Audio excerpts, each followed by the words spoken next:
Hello, welcome to the webinar today. Just in case you have a lot of webinars, this is the one where we're interviewing Simon Tam, who's with me here. A quick intro to our webinar. This is sponsored by AppDetex. My name is Michael Kraus, and I run customer success for AppDetex, and I'm also leading innovation and strategy there with our clients and partners. A high overview of AppDetex is that we focus on online protection, and we want to eradicate brand abuse globally, and we're having a lot of fun doing that. So AppDetex is sponsoring our conversation with Simon today, and I'm going to let him do a little intro of himself here. But just in general, Simon's a musician. He's soon to be an author, and he writes online. He does TED Talks, and has an incredible voice around identity and around even around racial tensions and topics that are just extraordinary. So I encourage you to check out his TED Talks after the webinar today. But let me just hand it over to Simon for a second so he can share a little bit about himself. Sure. So I guess you could say I'm a kind of a self-described troublemaker. I like to look at things and imagine how they can be improved, whether it's like business practices in terms of like marketing and communications, whether it's music, or whether it's civil unrest and inequality that I see in our country today. And so almost everything that I have done in my career has kind of traced to that value of wanting to imagine a better world, and then thinking about the steps on how to get to that place. So that's kind of come to fruition through my band, the Slants. It's come through fruition of my social justice work and writing and speaking as well. Fantastic. So today, I mean, one of the big topics, one of the headlines that we're reading about are this whole trademark situation you've been in for a number of years. And so I want to talk a little bit about that this morning, and really to the very beginning of the band, itself, and why the Slants. What was in that name that really triggered something in you from the very beginning? Well, for me, I guess you could go back to the very first lesson I had on the power of language, and that came when I was in 7th grade. I was in the kind of recess area, like I stayed after to clean up the play equipment and the sports equipment, and at that time period, I thought I was alone as I was doing these things, and everyone was sent back into the classrooms. I quickly found out I wasn't when I was pushed to the ground. And there was a group of other teenagers surrounding me, and they started kicking dirt in my face. They started punching me in the stomach, throwing basketballs at me, and they kept yelling at me. They kept calling me a gook and a Jap. And at one point, I just couldn't take it anymore, and I said, "Hey, I'm a chink. Like, if you're going to be racist, at least do it properly. Like, this is how stupid you are. You can't even be ignorant properly." And they were so shocked that they kind of stopped, and they just walked away. And I think something about that experience translated much later in my life as I was kind of struggling as a musician to break into the music industry. And I realized that despite having over 17 million Asian Americans, in 2006, I couldn't think of one that had been on the Billboard charts, that had been on the cover of Rolling Stone or Spin magazine or anything like that. So I wanted to start a band that would provide a bold portrayal of our culture. And I didn't know it at the time, but I moved to Portland, Oregon, which is known as America's whitest major city. So I was like, okay, there's not a lot of us. So I started asking my friends. I was like, I got this band idea. What's something you think all Asians have in common? So I could start come up with a clever name. And they would immediately say slanted eyes, which I thought was interesting because that was the object of ridicule when I was a kid. Right. But I also thought it was interesting because it's not true. Like, not all Asians have slanted eyes. Asian people are not the only people on earth with any kind of slant to our eyes.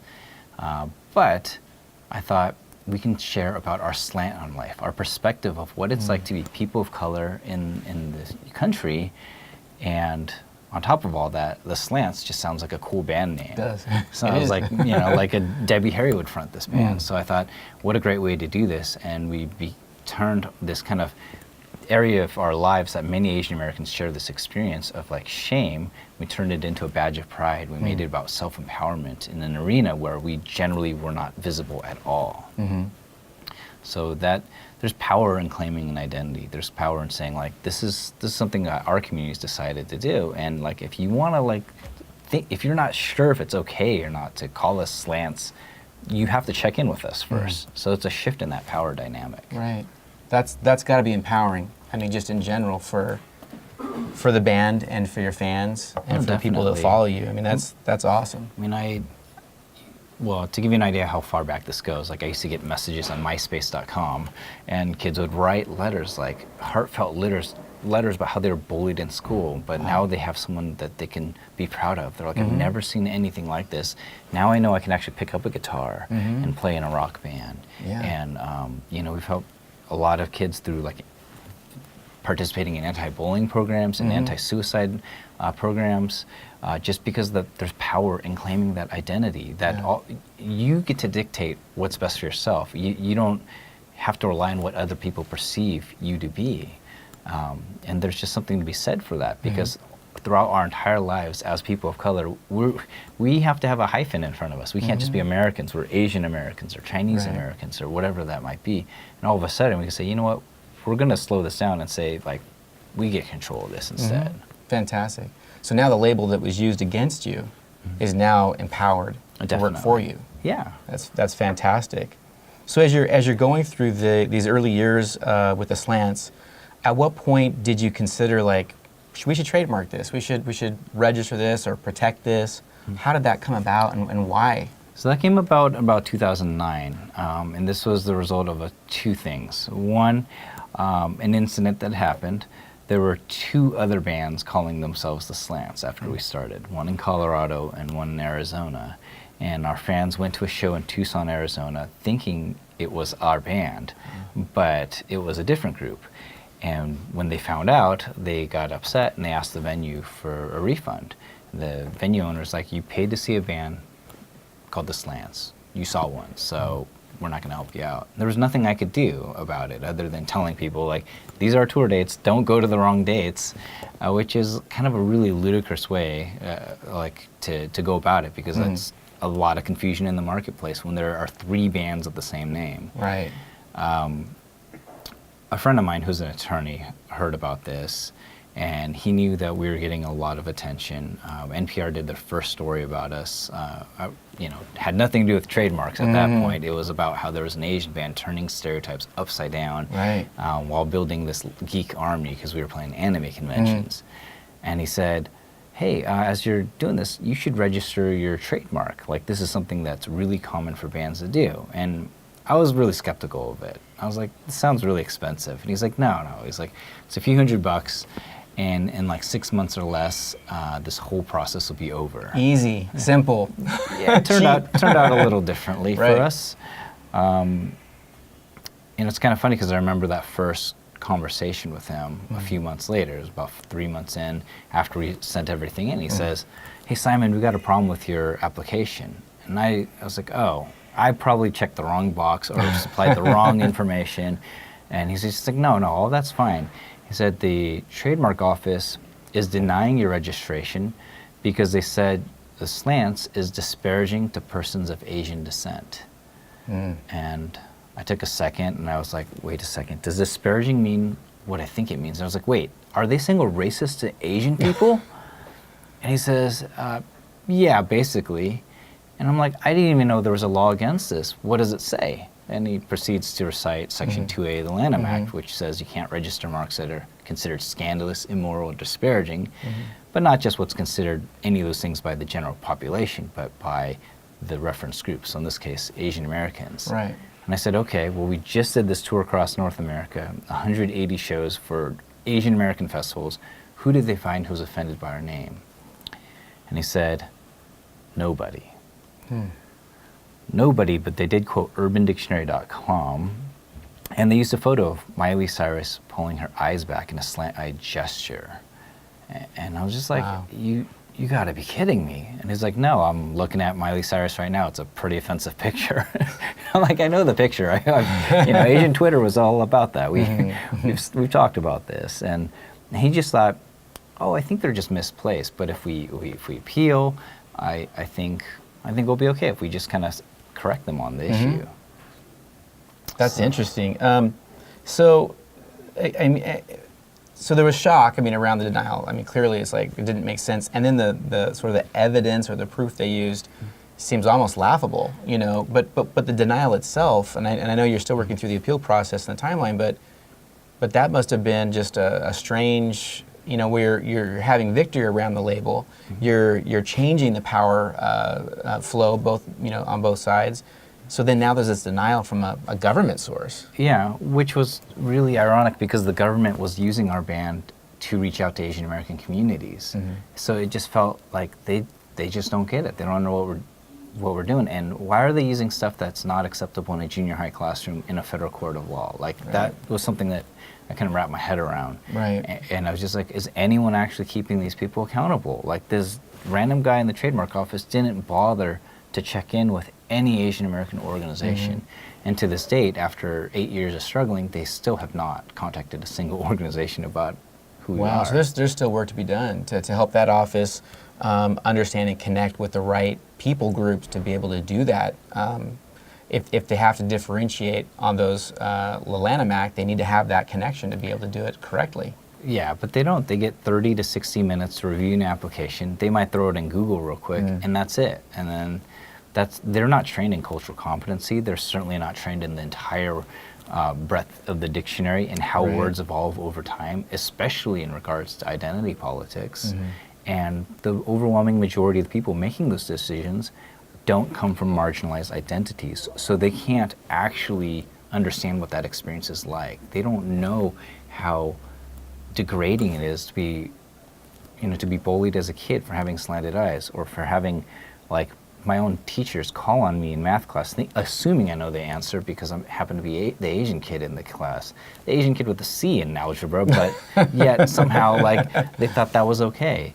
Or how, like, school administrators would look the other way as I was getting beat down in front of the school. Like, they don't know what that life experience is like. And so for me to have that fundamentally transformational act of, like, claiming this identity and carving out that space, it meant a lot more for who I was as a human being, as an activist, as an artist, than for it is someone who just treated it as another standard denial, part of the 300,000 applications that came in. Right.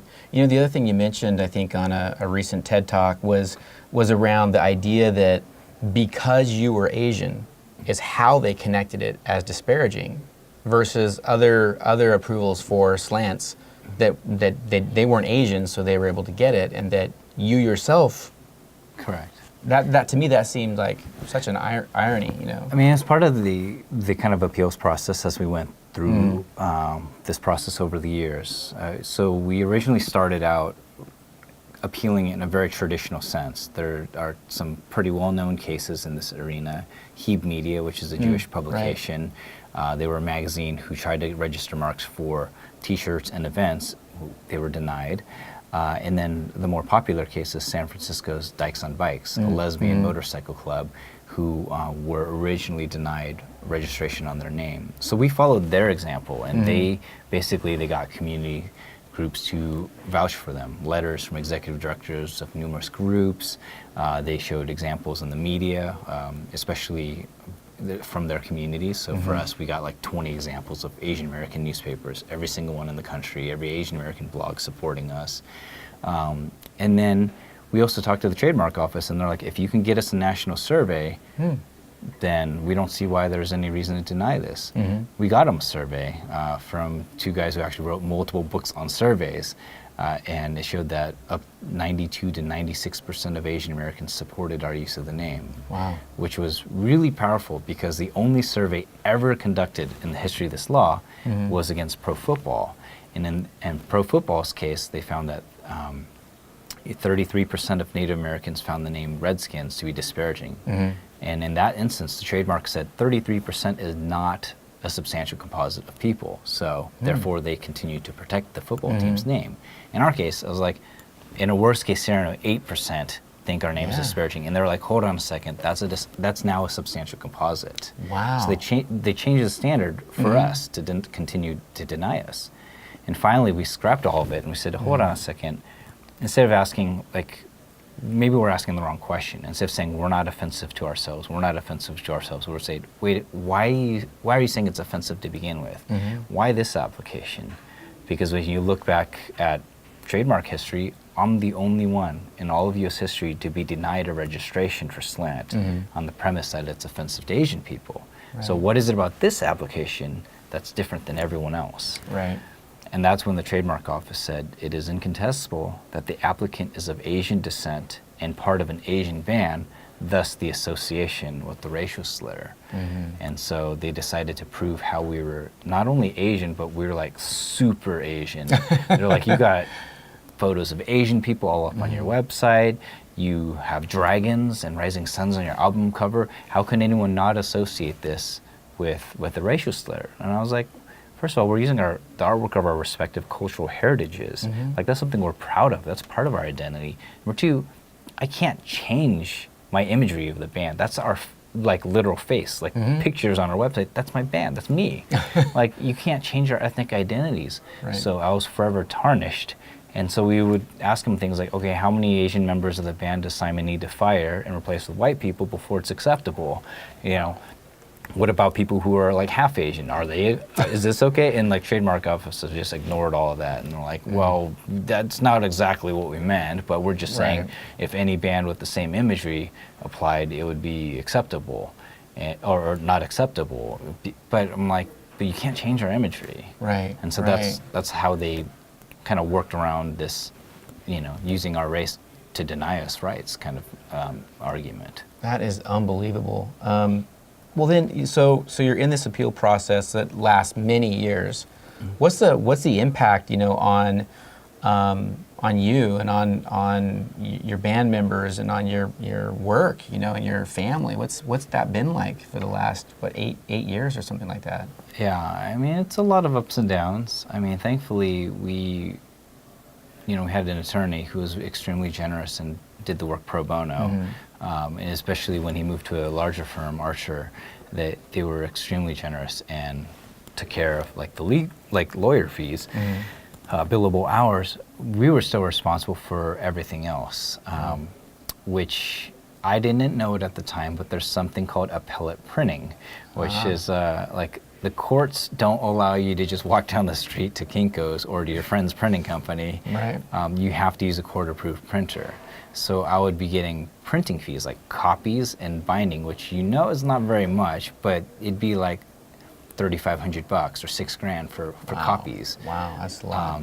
Where I'm like, don't they have iPads? Can't we submit this digitally? You know, there was research fees and you know, all those things. They just added up to tens of thousands of dollars, money that I could have reinvested back into the band, used to fix our tour bus, to pay the band. Like I actually went and got day jobs to help cover these costs.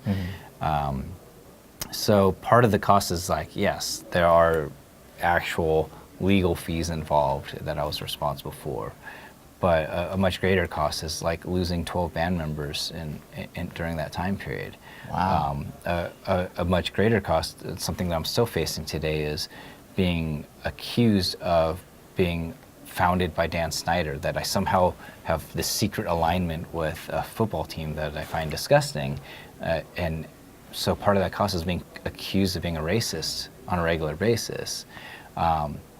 When the government tells the world through its documents that my name is racist, that I'm trying to use a racial epithet to spread around the country into concert halls and record stores, that impact on my life as an activist is brutal. Like I've lost speaking engagements. I was partnerships of people who I've worked with cut their ties with me because they didn't want to be associated with that kind of work.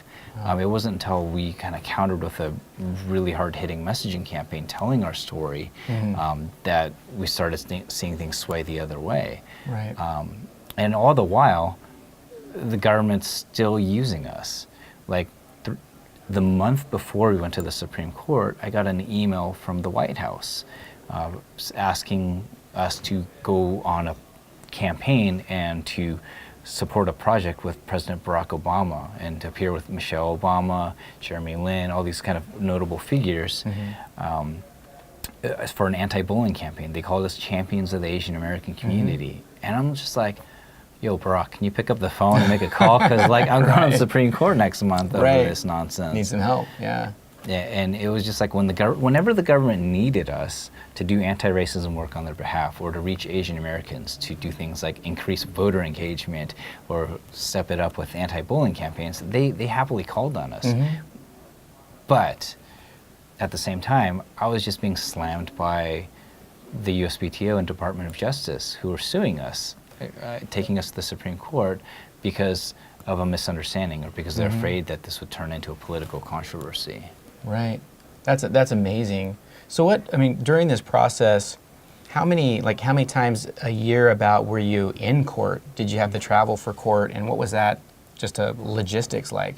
So I only went to court twice. One, which is the Federal Circuit, which is a court of appeals right below the Supreme Court. They kind of oversee technical aspects of law, like IP law. I went when our case was heard en banc, meaning all 12 judges were present. The other time was actually at the Supreme Court, which was a really interesting one because there was no guaranteed seating for us. I wasn't sure if we'd have to line up the night before, what would happen.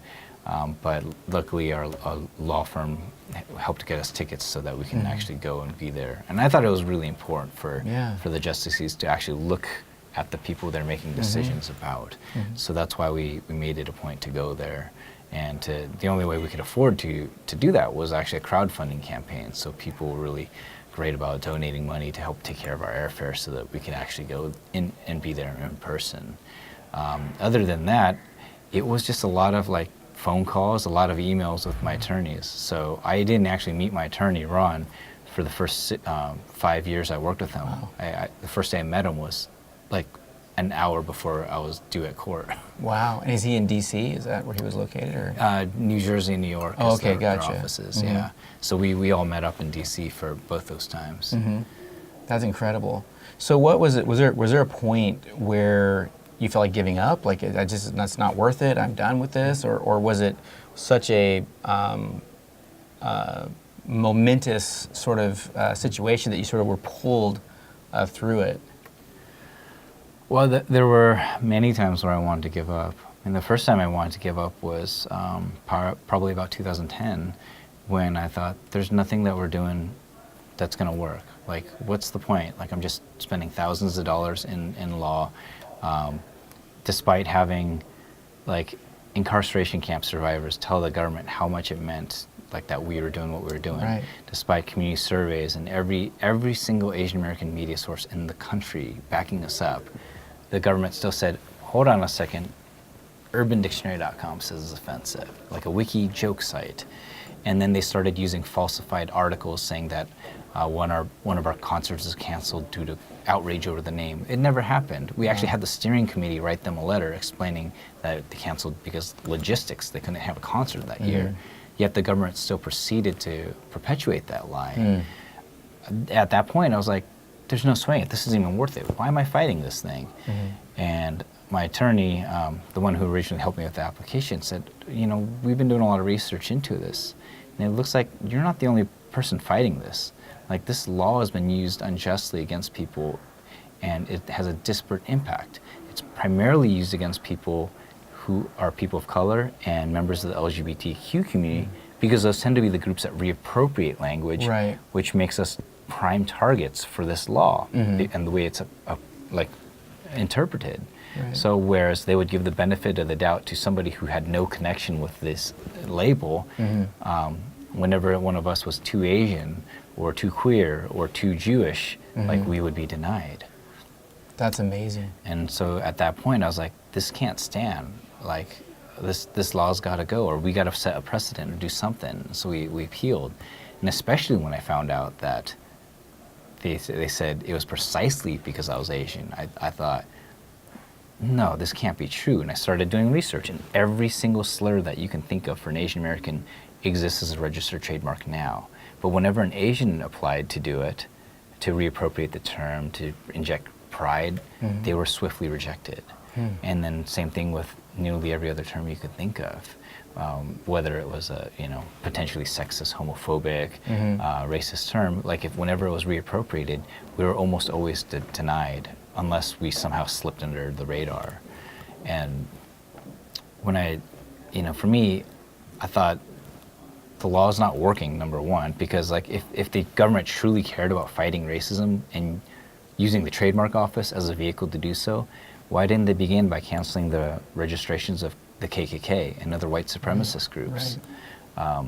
I would get like death threats from white supremacist groups and groups, letters like ridiculing me, saying, hey, we can get a registration for Slant and you can't. Look, here's one that we have for X, Y, and Z. And it was just this degrading process of proving that I'm not offensive to myself. I was like, is this really justice? Is this what it looks like? Why don't we allow a path forward where people can open it up, and instead of hiding behind this veil of like we're protecting you against yourselves, we can say we're now going to allow your community to empower itself. We're going to, instead of waging this war on the desk of a trademark office, we're going to allow the communities to dictate what's best for themselves. Right. And that's another question too. I guess I have two questions off that.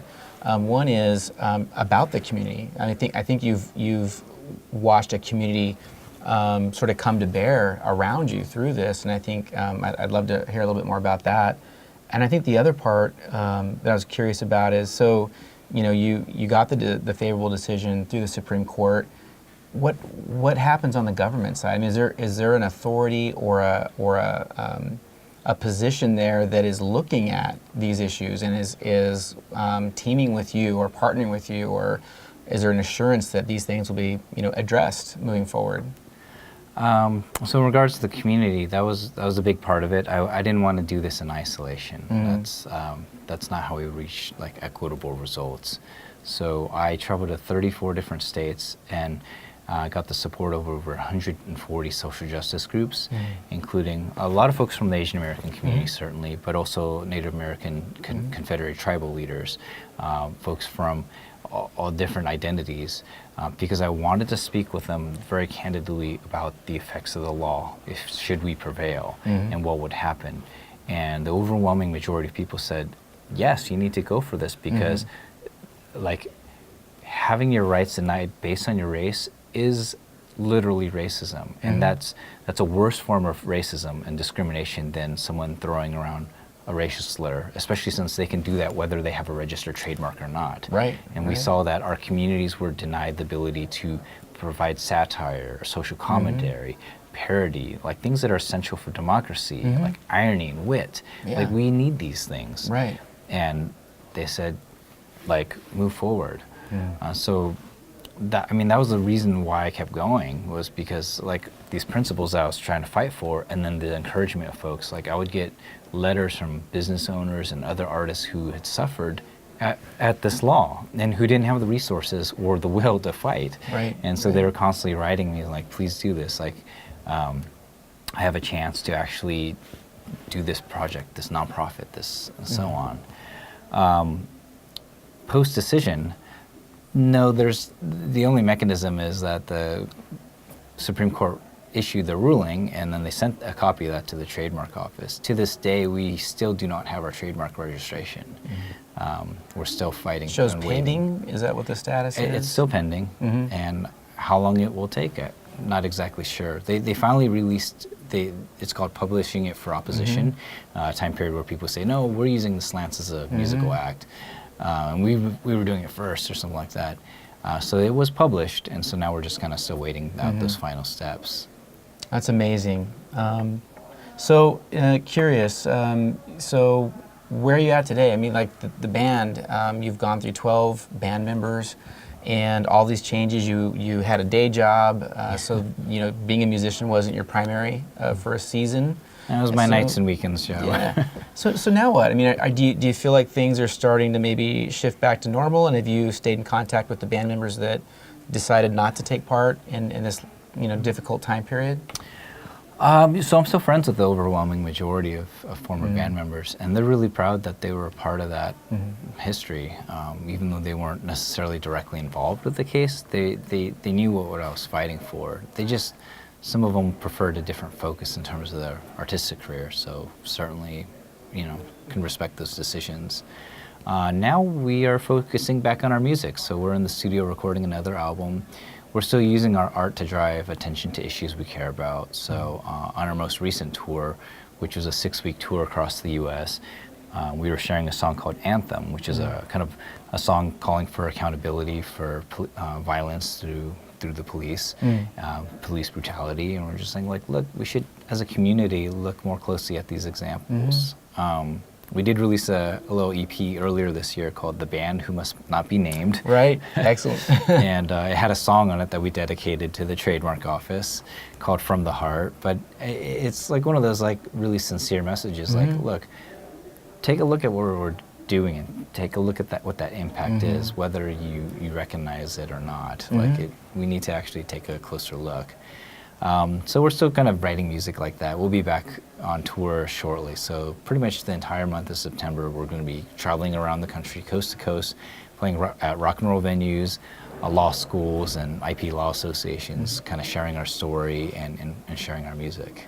That's fantastic. So I mean, on the limitations of the government fixing itself, which is kind of a theme that we all deal with.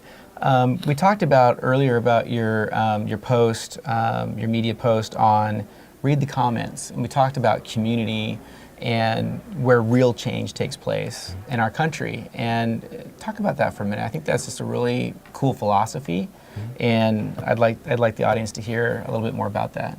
Sure. So, one of the things that drives the work that I do is as I mentioned earlier, is imagining a better society. And I can't imagine a society, the ideal society, made if we aren't talking to people we disagree with, and if we aren't shifting our perspective on how we approach things. Because if you just shut other people down, you're not actually building an inclusive community. But if you win hearts and minds over, all of a sudden we can move that forward. A big part of that philosophy came from actually the week of the Supreme Court. It was Martin Luther King Jr. Day, and we wanted to visit the MLK Memorial.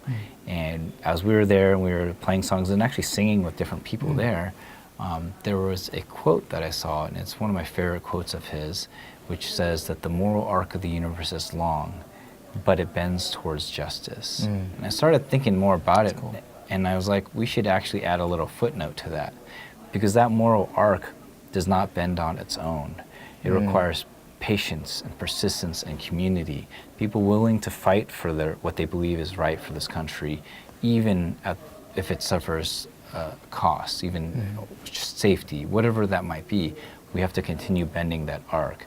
But that won't work if we're only pushing people away. We have to bring them into the fold and use a values-based approach.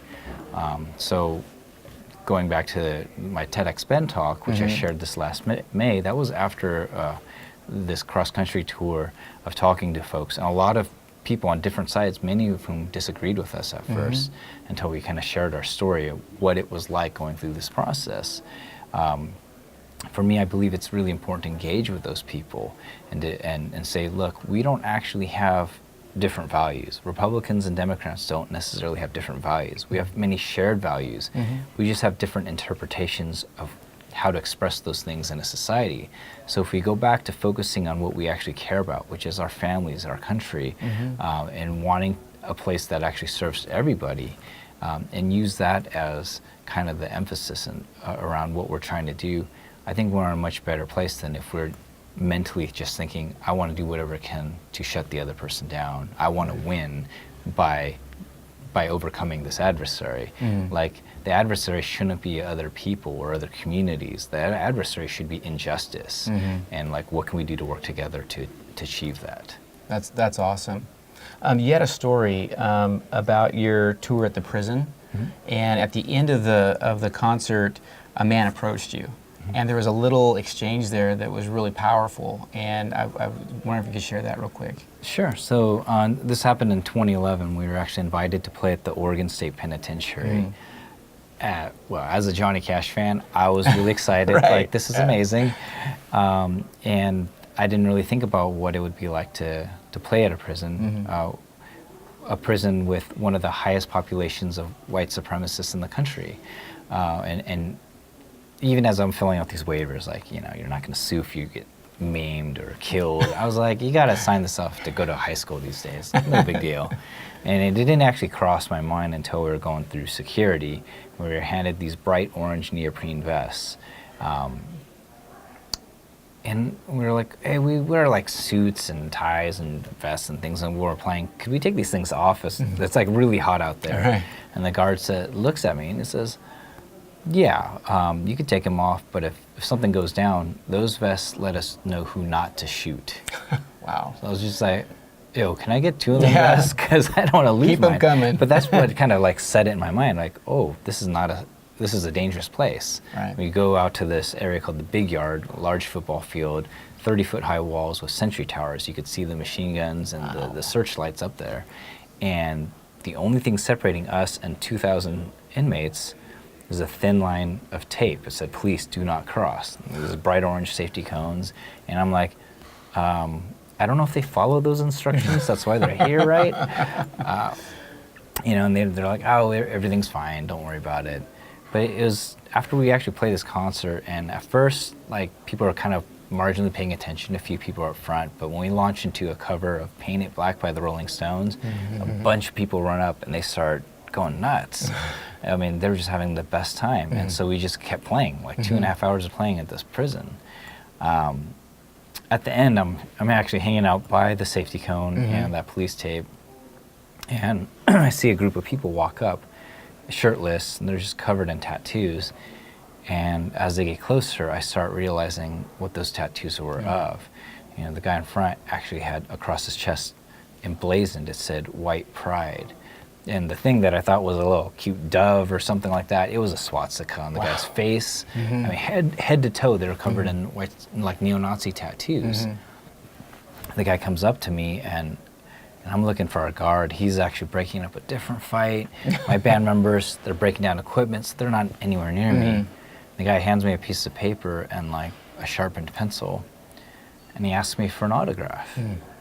And like, I remember that moment very clearly, because the only thing I could go through my mind at the time was the scene in Jurassic Park where they're like, if you don't move, the T-Rex won't see you. Right. And like, maybe instinctively, I thought maybe this will work. It didn't work. But he asked me for an autograph. And like, I'm hesitating, and he's just a few words that just killed me, just right through me. He said, "It's for my daughter." And I said, okay, of course, you know, and he's just like, starts saying, like, I've made a lot of mistakes in my life, and they're ones that I don't want my little girl to make. And so as I'm signing this, like, piece of paper, we're just having this conversation, like, mostly about questions about his daughter and that kind of thing. And at the end, he says, like, I can't really change what's, like, stained into my skin, but I could change what's in here, like in my head, and I could change what's in my heart. And it just was like such this amazing, powerful moment. Wow.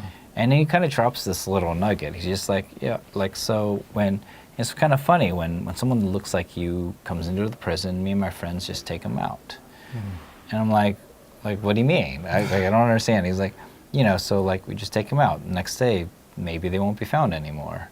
Not like for a burger and a milkshake. Yeah, like, something different. And I was like, oh, okay. And, wow, that's scary. And he's just like, maybe we won't do that anymore. Wow. And I was like, I don't think you should do that anymore. Good idea. But it was just. But you had an impact. I mean, through that experience, you're speaking into these individuals' lives and showing our humanity. But also, he had an impact on me. Like, I was literally judging him from his skin. And I had all these assumptions based on his own identity. And I thought, when we actually sat down and actually had a conversation as people, we both walked away changed that day. Yeah, that's powerful. And I think about, like, whether it's my band's story of, like, fighting for our identity. Like, what if the government just paused and ask some questions about us instead of making these assumptions, thinking we're this self-deprecating anti-Asian band who's sometimes hired by the government to do pro-Asian work. Like, what if all this while people were making these assumptions about who we were, they stopped and said, wait, why are you fighting for this thing? And they started to think about these things more deeply, because all this while, attorneys would come up to me and say, you can always appeal the decision, you can always appeal and fight for it. And I'm like, 8 years in court, and at the end of the day, all I get is maybe a trademark registration. I don't get that decade of my life back. I don't get all those people that I lost over the years back for this. Is that justice? You know, and then that's for a trademark appeal. That's not even for, say, like a false accusation of drugs or murder or other things that are happening in our country. So I was like, it kind of put me on this crusade to say, like, we need to think more carefully about what it means to put people through that process, like to drag them through it. Like, what does it actually do to a human being? Yeah, that's huge. And that story is incredible. And the reason I asked for that was exactly what you said. I think it's where we engage each other, right, in our own communities, our own backyards. And I like how you said that, leading with questions. Now, don't make assumptions. We're human. We have families, we have needs, we have all these things in common, but so often we get blocked by this visual, that's kind of ingrained into our society, even though we don't acknowledge it all the time. It's there, it exists, and so I think that just what a powerful message. I mean, and that's a big part of why we wanted to travel and share our story, because and especially at like IP law associations and especially at law schools, because there's a part of me thought maybe there's this trickle-up theory that maybe the Supreme Court will hear these stories about the band going on the road and why we're doing what we're doing. I wanted to change those assumptions about us, about what we're doing, because all they had on record was the federal government saying that we were racist and that we're like, wielding our free speech sword to cut people down. I'm like, no, that's not the case at all. We need to create those conversations and think more deeply about this process. And then hopefully, and actually, I don't know if any of the stories reach the law offices of the Supreme Court or the clerks or anything like that, but at the end of the day, we won unanimously, like 8-0. That's huge. Every single one. And that was not something I was expecting. Like, I was there in the courtroom. I was like, wow, that's going to be a split decision. There were some tough questions. I thought it probably would look in our favor, but I didn't at any way imagine it would be unanimous. And so, it's powerful. Like, maybe those stories worked. Maybe just telling people the humanity of that struggle and realizing that this false protection that we have, that thinking that we're protecting communities from, nefarious trademark registrations, wasn't working. Like, it wasn't doing anything to help us at all. It was only using to suppress our voices. That's amazing. As we switch and transition into Q&A time, I have a colleague, our sales director at AppDetex, Ilya Kucherenko, had this question, and I told him, I don't know, I have my own opinion on it, but I'm curious what you say. So I'll launch with that, and while I launch with that, they're taking questions from the audience. So if you have questions that are on your mind, go ahead and feed them out, and they're going to grab some of those and filter them up to us for this short Q&A period. But I'll start with Ilya's question to kick it off, and his question was, oh, and by the way, we always have this come up. Interestingly enough, we're talking about identity and everything. Ilya does not speak Russian. He was raised in San Francisco, doesn't even have an accent. But the name denotes reactions for Ilya when we're out doing business and such. And he makes it fun and entertaining, but it's interesting that if we start to think about it, there's so many aspects of our lives where we're making assumptions all the time about each other, and so. But his question anyway was, with all this experience with the courts and the success, are you interested or considering a law degree? Is this something that you might consider? I would accept an honorary law degree. An honorary. I like that response. Actually, because I've been to so many law schools, I would get deans and people approaching me like, "So, do you want to come to law school?" And I'd be like, "I have enough student loans as it is. I don't need that." And they're like, "Well, we can make those disappear." I was like, "I don't want homework again." And they're like, "We can't help you with that one." Right. See, that's the challenge. I mean, I've been through the ringer, and I'm like, I don't think it's the place for me right now. Right. I think my role is to help educate attorneys and think more systemically about these processes. Like, how does it impact people? Right. And so I that's why I call myself a troublemaker. I want to keep people accountable. It's Right, like right. if our duty is to serve people in a just manner, then the process should be just as well, not just the end result. Because if the process is someone spending decades of their life fighting for something, turns out they're right, and that's all they get, is that really justice when the Right. next person has to face the same thing again? Right. So yeah, I don't know. I'm not sure about law school. It's kind of like a question mark right now. Probably not. Okay. Well, there you have it, Ilya. Let's see. I'm looking at questions here. So you use the phrase culture competency when talking about legal professionals and in business situations. Can you expand on what that means and how to improve and educate people about that? Sure. So in a lot of government agencies, people are starting to roll out diversity, equity, and inclusion trainings. I think that should be the same for any company, whether it's a sales company, whether it's a law firm, because when you work with people, you need to really understand where they're coming from. And because we only know our own experiences until we're kind of trained to look beyond those to see how things might look like from someone else, it's really actually difficult to do so. We oftentimes have these personal biases. We might claim to be like totally objective about things, like these are the facts of the law, but it's really difficult to do so when that personal identity is at stake. So being culturally competent means that we not only do we understand it, understand and recognize our own biases so we can kind of work around them, but we also can approach things with a sense of compassion and to understand like why someone might even be speaking a certain way, because perhaps their culture might lend itself to that, or understanding the difference between equity and equality. Like one thing that I see all the time is, I mean, I've participated probably about 50, 60 CLEs now, continued legal education for lawyers, and almost always they're all male panels or all white male panels. Very seldom are there people of color, even as they're talking about my case. Wow. And they're just making assumptions that they know better. They know the experiences of women or the other marginalized groups. Right. So we need to move beyond that. Say like why do we accept that as the status quo?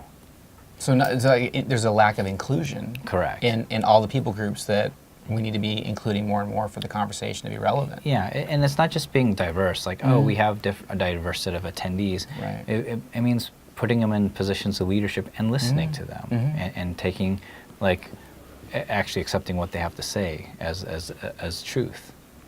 That's really good. As an authority. Yeah. I think that's important.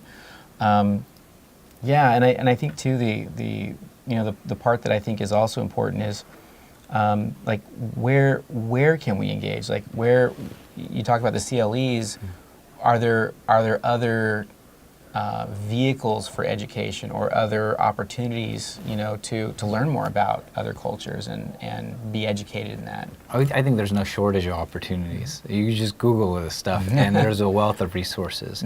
But what we're not doing is providing that training from the very beginning. Like, why aren't these principles integrated into every single course in law school? We're teaching about justice, but we're not actually teaching about social justice and what it means for certain communities. Why aren't the courses about that? We're teaching students how to learn about law, how to argue about law, but not necessarily always how it profoundly has a different impact on some populations than others, and what that means as a society. So I think we should start from there, or even if you back it up a little bit into public schooling. Like, why isn't like civil rights history a requirement in schools? We learn about American history, but we don't really necessarily understand like the perspective of immigrants. Like, I remember like in high school I had like a 1-paragraph description of incarceration camps, and that was it.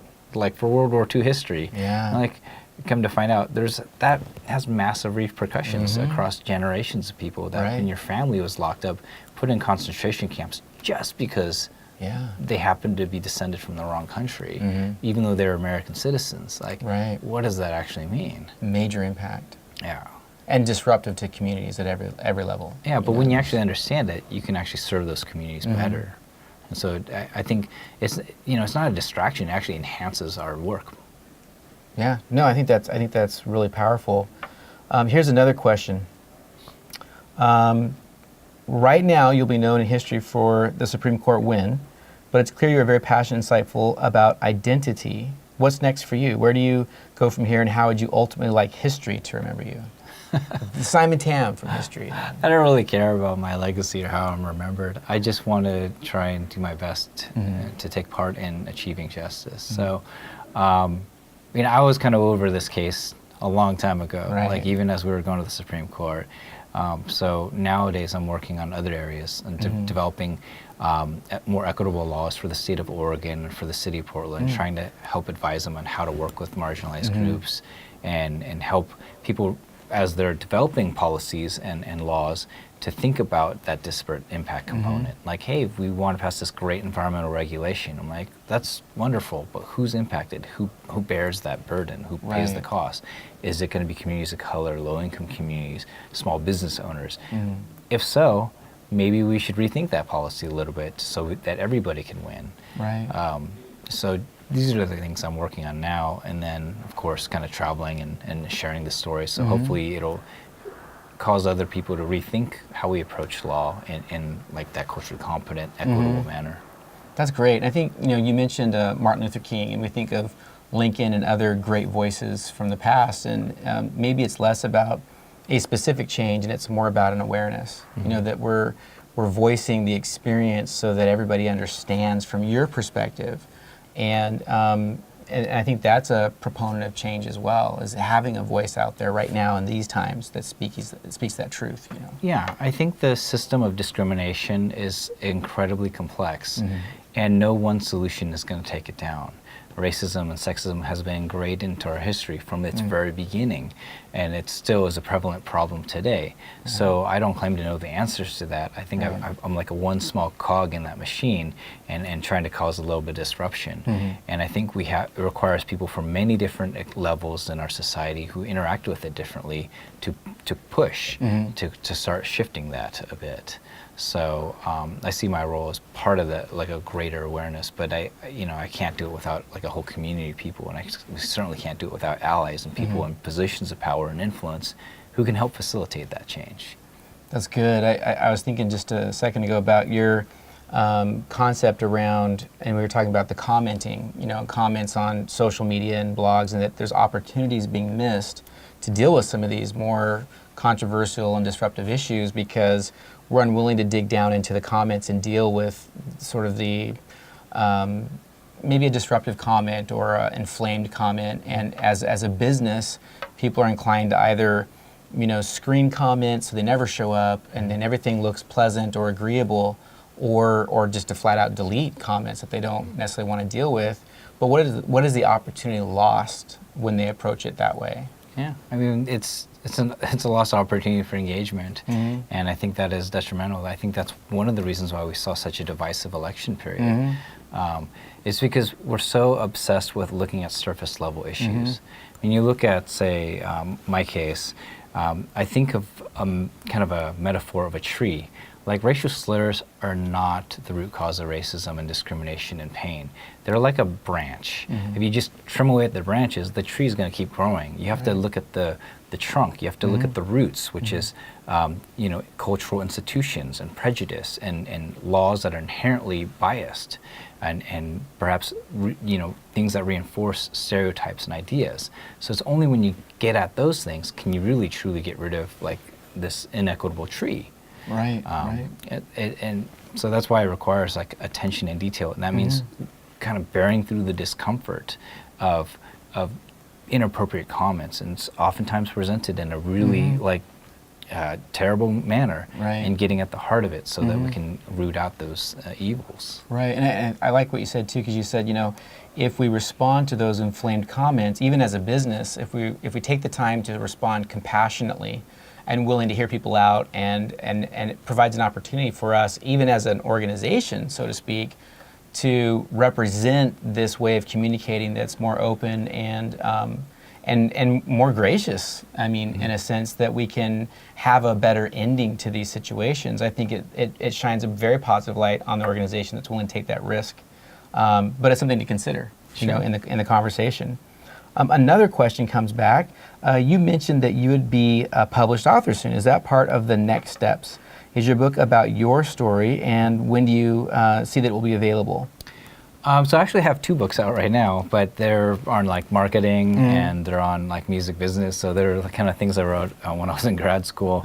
I'm working on a memoir now. It's probably going to be out late next year, depending on the publishing cycle. So it'll be about the story. It'll be like certainly talk about like in more detail what it was like going through the Supreme Court, but also I think that larger story of reappropriation, reclaiming things like what does it mean, how does it work, and how does it affect our society, and then kind of the lessons learned over the years about going through that process. That's awesome. I know I'm excited to read it. I've been tearing through all your TED Talks and more of the writings that you have online. I think you have such a great perspective, and I really see you as a voice around identity and the whole equality versus equity, racial tension, social injustice arena. I think it's awesome. It's exciting.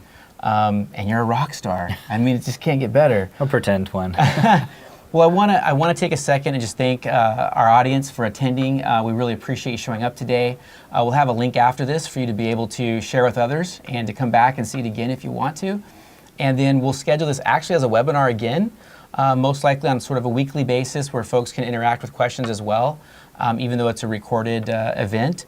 And I also want to point out a couple things in Simon's behalf. Is one, check out the band at theslants.com. Check out his music if you haven't. It's extraordinary. It's very good. The lyrics are powerful. As you can imagine, they're very passionate, like what we're hearing from Simon himself. Also check out Tam Good PR. This is tamgoodpr.com is Simon's PR consulting group. And he has some extraordinary approaches to marketing and PR that are just fantastic, and they're very cutting edge. And they bring a lot of the communication principles that he shared today, which I think are brilliant, around story and around communication and engagement that I think are really important for brands and for PR. I also want to let you know that this is a 3-part series. This is part 1. So part 2 is coming up in the first week of September with Ann Gilson. Her and her father are the premier authors around trademark in the industry, and we're going to really dive into the legal components of what Simon's walked through and kind of where it's at. And then for part 3 in November, we're going to bring Simon and Ann together, and we're going to talk through sort of where it's going, almost a forecast of the trademark landscape, and we're going to take a little bit deeper look on where Simon's at then after tour and as things are settling with business and opportunities and speaking engagements, and maybe get a little bit more information on his book. And we'd love to have you take part in all those, and we'll continue to keep you informed as to when those are coming up, and make sure you have the links for the registration. But again, thank you all for joining us today. Appreciate it.